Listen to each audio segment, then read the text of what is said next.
দেখবেন আগে যখন সুইচওয়ালা মোবাইল ছিল, এই অ্যান্ড্রয়েড সেটগুলো ওঠেনি, তখন একটা যুবক ছেলে একটা মেয়ের সঙ্গে কথা বলছে, হ্যালো তোমার বাড়ি কোথায়? আমার বাড়ি মেমারি। তোমার বাড়ি? আমার বাড়ি অমুক গ্রামে।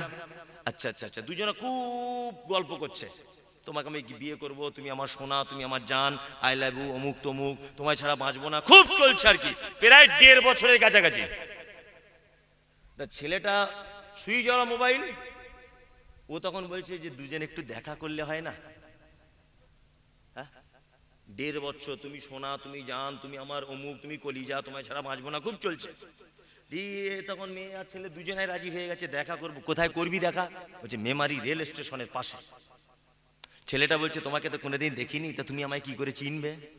বলছে কেন? আমার সামনে চুলটা একটু হালকা লাল করা থাকবে, আর আমি জিন্সের প্যান্ট থাকবে, সামনের দিকে একটু ছেঁড়া থাকবে হালকা, আর চোখে চম্মা থাকবে, দেখে বুঝতে পেরে যাবে আমি তোমার সেই শাহরুখ খান। বুঝতে পারছেন? এখন মেয়েটা বলছে আমি সে বোরখা পরে থাকবো, মুখটা ঢেকে থাকবো, আর তুমি একটা জিনিস মাথায় রাখবে, আমার বোরখার পিছনে পাছার দিকে একটা গোলাপ ফুলের ছবি আছে, তুমি এইটা শুধু টার্গেট করবে, তাহলে চেনা হয়ে যাবে। দুজনেই গেছে। আমি বোঝাচ্ছি আল্লাহকে না দেখে কেমন বিশ্বাস করতে হয়, গল্প কিন্তু এর ভিতরে জ্ঞান আছে, দেখুন আপনি। নিয়ে এবারে দুজনা চলে গেল কোথায় না, ওই আপনার মেমারি স্টেশনে। এখন মেয়েরা যতই চাকরিজীবী হোক, যতই শিক্ষিত হোক, ওদের বুদ্ধি কিন্তু খুব কম, খুব বুদ্ধি কম। তবে অবশ্য সব মেয়েরা নয়, কিছু মেয়ে আছে আপনাকে 4 বার গরু হাটে বিজবে, এরকমও মেয়ে আছে মার্কেটে, তবে বেশিরভাগ মেয়ের বুদ্ধি কম। এখন ছেলেটা মেমারি স্টেশনের পাশে এক গলিতে দাঁড়িয়ে ফোন করছে, হ্যালো সাবিনা, তুমি কোথায় বলো তো, তোমাকে দেখতে পাচ্ছি না। ও তখন বলছে সেই সিগন্যালটা আছে না রেলের, ওই সিগন্যালটার ডান দিকে দেখো আমি আছি। তোমার মুখটা খোলো, তার মানে দেখতে চাইছে মেয়েটা কত সুন্দরী। আরে মুখটা খোলো তবে তো বুঝতে পারবো, বোরকা পরে তো অনেক আছে।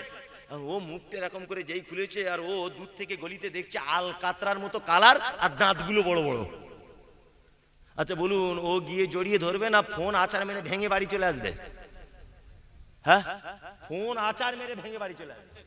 মানে এতদিন না দেখেছিল, আই লাভ ইউ হাবি জাবি সব হয়েছে, যেই দেখছে আল কাতরার মতো কালার আর দাঁতগুলো বড় বড়, আমার মনে হয় কোনো ছেলে আর সামনে যাবে না, মোবাইল ভেঙে দিয়ে বাড়ি চলে আসবে।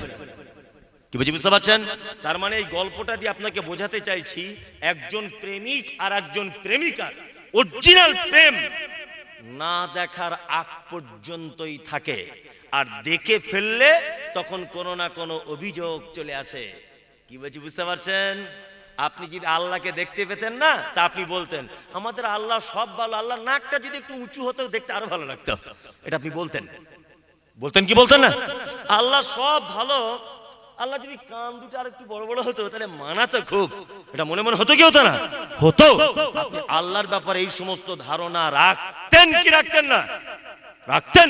ওই জন্য আল্লাহ তাআলা প্রথমেই ঈমানের একটা শর্তই দিয়ে দিয়েছেন, আল্লাযীনা ইউমিনুনা বিল গায়বি, তোমরা আমাকে না দেখে আমার অদৃশ্যের প্রতি তোমরা ঈমান রাখো। তাহলে স্রষ্টা সম্পর্কে আপনাদের অনেক ধারণা দিলাম, এইবার আপনাদেরকে বলবো শিরক কাকে বলে। শিরক বাংলা অর্থ, এই বক্তব্যটা দিলে অনেক মানুষ পালাবে এটা আমি জানি, কিন্তু পালালেও তো ছাড় নেই, গোলাম হোসেন শুনতেই হবে, কিচ্ছু করার নেই। আর আমি তো জানেন এই ব্যাপারে একদম স্পেশাল করে বলি, শিরক আমি নিয়ত করে নিয়েছি, শিরক যতদিন না তুলতে পারবো ততদিন আমার এই বক্তব্য থামবে না। তুলবো, শিকড় পর্যন্ত তুলে তবেই আমি ছাড়বো, তার আগে না। ইনশাআল্লাহ চেষ্টা চালিয়ে যাচ্ছি, আলহামদুলিল্লাহ সুম্মা আলহামদুলিল্লাহ। অসংখ্য মানুষ শিরক ছেড়ে এক আল্লাহর তৌহিদের দিকে এগিয়ে আসছে, আলহামদুলিল্লাহ। এগিয়ে আসছে কি আসছে না? আসছে। শিরকের বাংলা অর্থ কি? আল্লাহর যে ক্ষমতা আছে, এই ক্ষমতা পৃথিবীর অন্য কারো আছে, এটা মনে করা কি শিরক। আল্লাহর যে ক্ষমতা আছে, এই ক্ষমতা পৃথিবীর অন্য কারো আছে, এটা মনে করা শিরক। রুজির মালিক আল্লাহ, তাই না? এবার আপনি একটা দোকান করেছেন, বেচা কেনা একটু কম হচ্ছে, কি বলছি বুঝতে পারছেন? এবারে আপনি হুজুরের কাছে গেলেন, হুজুর বেচা কেনা খুব কম, হুজুর আবার খুব চালাকি করে বলছে বড় দোকান করেছে তো, তা বলছে ভাই লকডাউনের পরে একটু হালকা তাবিজের দাম বেড়েছে, ভালো করে বুঝবেন। বলছে হুজুর এখন কত? বলছে এখন প্রায় ১,৫০০-এর কাছাকাছি। তো ও দেখছে আমি ৫০ লাখ টাকার দোকান করেছি, আর ১,৫০০ টাকা তাবিজ কিনলে ক্ষতি কি? তো হুজুর দিয়ে দেন। তাবিজটা কাট করে লিখে দিল। হুজুর কাজ কি না? বলছে কাজ হচ্ছে তুমি যে পাল্লাতে মাল মাপবে না, পাল্লার তলায় লাল সুতো দিয়ে বেঁধে রাখবে, আর না হলে ক্যাশ বাক্সর তলায় রাখবে। তা বলছে হুজুর কাজ কি হবে? বলছে তোমার আশেপাশে যত দোকান সব বন্ধ হয়ে যাবে, কাস্টমার তোমার দোকানে লাইন দিবে। ভালো করে বুঝবেন। হ্যাঁ, তাই মনে মনে বলছি হুজুর এত দামি জিনিস আপনি বিক্রি করে দিলেন? হ্যাঁ, এত পাওয়ারফুল একটা তাবিজ আপনি বিক্রি করে দিলেন? আল্লাহ পবিত্র আল কোরআনে আছে, নুনাজ্জিলু মিনাল কোরআনি মা হুয়া শিফা। কোরআনে অবতীর্ণ করেছি মুমিনদের আরোগ্যের জন্য। মুমিনদের কিসের জন্য? আরোগ্যের জন্য কোরআন অবতীর্ণ করা হয়েছে। 2-3 নম্বর কোয়ালিটির হুজুর এই আয়াতের ব্যাখ্যা করতে গিয়ে বলেছে তাবিজ দিতে হবে। আয়াতুল কুরসি লিখে পাছাতে বেঁধে গিয়ে ঘোরো। আমি ছোটবেলা থেকে শুনেছি ডাক্তার বাবুরা অসুখে পড়লে রুগীকে বলে আপেল খাও, শরীরে রক্ত হবে। বেদানার রস খাও, শরীরে রক্ত হবে, বলে না? আচ্ছা বলুন, কেউ যদি বেদানা বগলে বেঁধে ঘোরে কাজ হবে? আপেল যদি কেউ বগলে করে নিয়ে ঘোরে কাজ হবে? হবে না তো। আল্লাহ বলেছেন নুনাজ্জিলু মিনাল কোরআনি মা হুয়া শিফা। কোরআনের ভিতরে পৃথিবীর সমস্ত রোগের সমস্ত কিছুর ঔষধ কল্যাণ আমি আল্লাহ রেখে দিয়েছি কোরআনের ভিতরে। সেটা কিসের মাধ্যমে? কোরআন তেলাওয়াতের মাধ্যমে। কিসের মাধ্যমে? তেলাওয়াতের মাধ্যমে। এই দেখুন একটা জ্বলন্ত প্রমাণ বলি। আমাদের বাড়িতে অনেক সময় ছোটখাটো জিনিস চুরি হয়ে যায় না? যায়। সাইকেল, তারপরে ওই বাইরে ধান থাকলে চুরি হয়ে যায়, এক বস্তা আলু ছিল চুরি হয়ে যায়, যায় না? যায়। আপনার ঈমান কেমন ভাবে নষ্ট করছে দেখুন। মুহাম্মদ সাল্লাল্লাহু আলাইহি ওয়াসাল্লাম বলেছেন, এক, আল্লাহ রাসূল বলেছেন যখন তুমি ঘুমাতে যাবে বাতি নিভিয়ে দাও। 2, ডান করোটে শো। 3, যখন তুমি শোবে এই দোয়া বলবে, আল্লাহুম্মা বিইসমিকা আমুতু ওয়া আহইয়া। রাতে যদি খারাপ স্বপ্ন দেখো, আমাকে বাঘে কামড়াতে আসছে, আমাকে বিছুতে কামড়াচ্ছে, আমাকে সাপে কামড়াচ্ছে, গাড়ি নিয়ে অ্যাক্সিডেন্ট হয়ে গেলাম, আমার ছেলে পানিতে ডুবে যাচ্ছে, এরকম স্বপ্ন দেখেন না? এই রকম স্বপ্ন যদি দেখেন, করোট পরিবর্তন করবেন। ডান দিকে থাকলে বাম দিক, বাম দিকে থাকলে ডান দিক। 3 বার এরকম করে বলবেন, থু থু থু।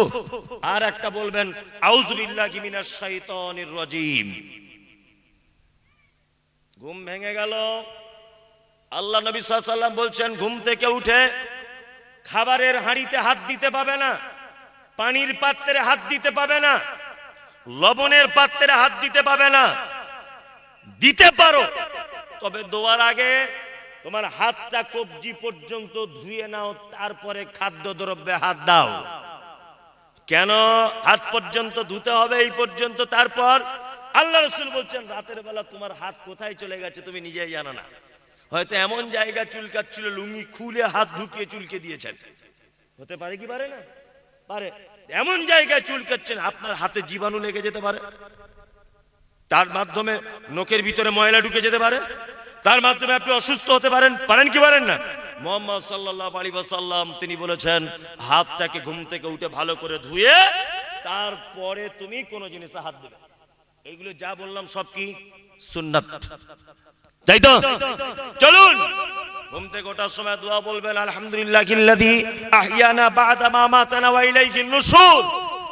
আরেকটা কথা, যদি মনে করেন ঘন ঘন সাইকেল চুরি হচ্ছে, আলু চুরি হয়ে যাচ্ছে, বদনা চুরি হয়ে যাচ্ছে, গাছের আমকে চুরি করে খেয়ে নিচ্ছে, এক কাজ করবেন মুআব্বিজাতাইন। এক কাজ করবেন মুআব্বিজাতাইন। কুল আউযু বিরাব্বিন নাস মালিকিন নাস, কুল আউযু বিরাব্বিল ফালাক। নাস আর ফালাক পড়বেন, পড়ে হাতে থু থু থু এইরকম করবেন, করে হাত যত দূর যায় তত দূর হাতটা বুলিয়ে নেন। আল্লাহ নবী বলেছেন তোমার যদি কোনো মাল চুরি হয়ে যায়, তোমার মাল যদি চৌকি আল্লাহ দিবে এই নিয়ত যদি থাকে, তুমি আয়াতুল কুরসিটা ঘুমাবার আগে একবার পড়ে নাও। আল্লাহু লা ইলাহা ইল্লা হুয়াল হাইয়ুল কাইয়্যুম লা তাখুযুহু সিনাতুন ওয়ালা নাওম। আয়াতুল কুরসি পড়ে তুমি তোমার হাতে ফুঁক দিয়ে সারা শরীরে বুলিয়ে নাও।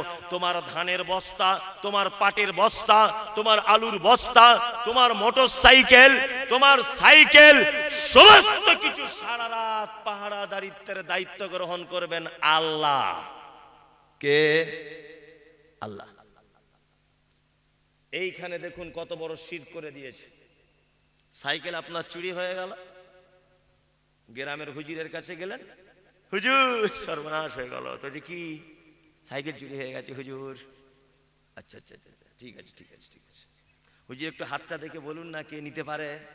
ও তো আর এক চিটার। হুজুর হাত এরকম করে দেখে বলছে, এই যে দাগটা বাম দিকে ঘুরে গেছে না, মনে হচ্ছে আশেপাশের লোক কেউ নিয়েছে।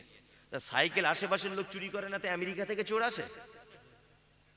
হ্যাঁ, এই সাইকেল আশেপাশের লোক চুরি করে না, আমেরিকার চোর আসে সাইকেল চুরি করতে? কি বলছি বুঝতে পারছেন না? আমি বলছি হুজুর একটু বলে দেন না কি হতে পারে। বলছে নিজের লোক হতে পারে। তুই নামটা বল দেখি, কেমন বাপের বেটা, তোর পাছার চামড়া থাকবে না হারামখোর। তুই নামটা বল, তোর 4 কোটি টাকা দিব আর আমার 30 বিঘা জমি তোর নামে লিখে দেবো, শুধু নামটা বল দেখি কেমন বাপের বেটা তুই। শুধু বলছে না, বললে অশান্তি হবে, আমি বিপদে পড়ে যাবো, বলা যাবে না। তবে তাদের বাড়ির ডান দিকে একটা পুকুর থাকার সম্ভাবনা আছে। আপনি তখন ভাবছেন আমার চাস্তো ভাইয়ের ভাইপোর বাড়িতে পুকুর আছে ডান দিকে, এ শালা মনে এই হতে পারে। কি বলছি বুঝতে পারছেন না? এ সন্দেহ করে তার বাড়িতে রাতে আপনি চালে ইট মেরে দিলেন, ও আপনাকে ধরে ফেলেছে, মারামারি শুরু হয়ে গেল। এই সব চিটার। কি বললাম বুঝতে পারছেন? ওই জন্য কাজী নজরুল ইসলাম একটা কথা বলেছেন, মাস্টার মশাই ভালো জানবেন। কাজী নজরুল বলেছেন, ওরে ওরে পীর ফকিরের কথা যদি সত্য হতো, তারা কেন ফুটপাতে ভিক মেঙ্গে খেত? কাজী নজরুল বলেছে কথা বহু বছর আগে। কি বলছি বুঝতে পারছেন? হাতটা দেখে বলছে, ঠিক আছে আমি একটা 150 টাকা তাবিজ দিয়ে দিচ্ছি, আপনার বাড়ির সদর গেটের উপরে টাঙিয়ে রাখবেন, আশা করছি 3 দিনের ভিতরে সাইকেল চলে আসবে। ভালো করে বুঝবেন। 150 টাকা ঝেড়ে দিয়েছে, 3 দিন পরে সাইকেল এলো না, ও আবার গেছে গিয়ে বলছে, হুজুর সাইকেল এলো না। বলছে সাইকেলটা আমি যা দেখতে পাচ্ছি, টায়ার আলাদা করে খুলেছে, হ্যান্ডেল আলাদা, পার্টস খুলে নিয়েছে, সব পার্টস আলাদা আলাদা দোকানে বিক্রি করেছে, ওই জন্য আর আসতে পারছে না। মানে এটাও একটা চিটিং বাজি। কি বলছি বুঝতে পারছেন না? ধোকাবাজি এটা। এরকম করে 150 টাকা ঝেড়ে নিয়েছে। আচ্ছা বলুন, হুজুর কত বড় চিটার, এই কত বড় 2 নম্বরই লোক, আর আপনাকে কত বড় বিপদে ফেলেছে। এই লোকটার উচিত ছিল এটা বলে দেওয়া, আর জীবনে তোমার বাড়ি চুরি হবে না ভাই, তুমি আয়াতুল কুরসিটা পড়ো, রাতে বুকে ফুঁক দিয়ে শোবে, তোমার মাল আল্লাহ হেফাজত করবে। এটা বলে দেওয়া উচিত ছিল কি ছিল না? তাহলে হুজুর একটা সুন্নত থেকে লোকটাকে বঞ্চিত করলো। আয়াতুল কুরসিতে 226টা না কটা অক্ষর আছে, একটা একটা কোরআনের অক্ষরে কটা করে নাকি? 10টা। আমি ধরে নিলাম 200টা অক্ষর আছে, তাহলে ক হাজার নাকি? 2000। হুজুর 2000 নেকি থেকে লোকটাকে বঞ্চিত করলো। 150 টাকা ঝেড়ে নিল, প্রতিবেশীর সঙ্গে ঝগড়া বাড়িয়ে দিল। কি বলছি বুঝতে পারছেন না? তার মানে এ হুজুর একেবারেই সুন্নতের বাইরের হুজুর, আপনার হাতে মাদুলি পড়ে শিরকে লিপ্ত করে দিল। শিরক পৃথিবীর এক ভয়াবহ বড় পাপ। আল্লাহ যে ক্ষমতা, এই ক্ষমতার পৃথিবীর কারো আছে? হ্যাঁ, কারো নেই। তবে এখন আবার ইদানিং কিছু মুসলমান কোথা থেকে যে পেয়েছে, বলছে মানুষ মরে গেলে ক্ষমতা বাড়ে। দেখতে পাচ্ছেন না আপনারা? কি আশ্চর্য ব্যাপার। মানে হুজুর বেঁচে থাকা অবস্থায় যা পাওয়ার ছিল, মরার পরে পাওয়ার নাকি আরো বেড়েছে। বলে না? বলে আল্লাহ। আবার আমাকে গাল দেয় আর বলে সোশ্যাল মিডিয়াতে, গাছে ডাল না ধরলে গাছে ওঠা যায় না, তুমি পিন না ধরলে, হুজুর না ধরলে আল্লাহকে পাবে কি করে, বলে না? তাই মমতাজুল ইসলাম পাল্টা বলেছি, নারকেল গাছে উঠবো, তবুও তোর গাছের ছায়াতে যাব না। কি বলছি বুঝতে পারছেন তো? তোর গাছের ছায়াতে যাব না। মানুষ মরার পরে আর ভালো মন্দ কিছু করতে পারে? কারা কারা না বলছেন হাত তুলুন। সবাই হাত তুলবেন, কিন্তু করতে পারে না, হাত রাখুন। মরার পরেও একটু আধটু ক্ষমতা থাকে, এই বিশ্বাস কাদের আছে? হাত তুলুন। মরার পরে ক্ষমতা থাকে? থাকে না, থাকে না। একটা চমৎকার হাদিস আপনাদেরকে শোনাই, আমার দিকে ফিরুন এবারে। চমৎকার হাদিস এক। আচ্ছা বলুন, মক্কাতে একবার মদিনাতে একবার দুর্ভিক্ষ দেখা দিল। আপনারা যারা এখানে আছেন, হাজী সাহেব কেউ আছেন, তাহলে এই হাদিসটার বাস্তবে অনেক বেশি গুরুত্ব দিয়ে বোঝানো যাবে। হাজী সাহেব আছেন কেউ? আপনি কে আছেন হাজী সাহেব? আরো আছেন। আপনি তো একদম অল্প বয়সের, আপনি আমার কাছে আসুন, এখানে উঠে আসুন, আমি কিছু ধরবো না, আপনি আসুন, ভয় নেই, আপনি আসুন, আসুন, আসুন, কোনো ভয় নেই, আপনি এখানে আসুন। আলহামদুলিল্লাহ, এখানে আসুন, হাজী সাহেব আসুন। এই দেখুন, হাদিসটা বলবো আর ওনাকে দিয়ে একটা জিনিস প্রমাণ করাবো, এই জন্য বলছি। আসুন আসুন আসুন। আলহামদুলিল্লাহ, হাজী সাহেব আসছেন। আমি আপনাকে প্রথমে জিজ্ঞেস করে নিচ্ছি যে আপনি তায়েফে বেড়াতে গেছিলেন? আসুন, তাহলে বসুন, তাহলে কাজ হবে, বসুন। হাদিস, আমার পাশে আসুন হুজুর, না না, আপনি আমার পাশে বসুন, এইখানে বসুন, একদম আমার এদিকে চলে আসুন, এইখানে, এইখানে, এদিকে, এদিক দিয়ে, এইখানে বসুন, কোনো ভয় নেই। আমি শুধু আপনাকে একটা জিনিস জিজ্ঞেস করবো, আপনি বলবেন হ্যাঁ, এতটুকুই। হাদিসটা এবার শুরু করি। যারা এখনো পর্যন্ত 2025 সালে বলছে মরা মানুষরা কবর থেকে কিছু করতে পারে, তাদের ব্যাপারে এই হাদিস। আচ্ছা বলুন, পৃথিবীর সব থেকে বড় আল্লাহর ওলি তার নাম কি?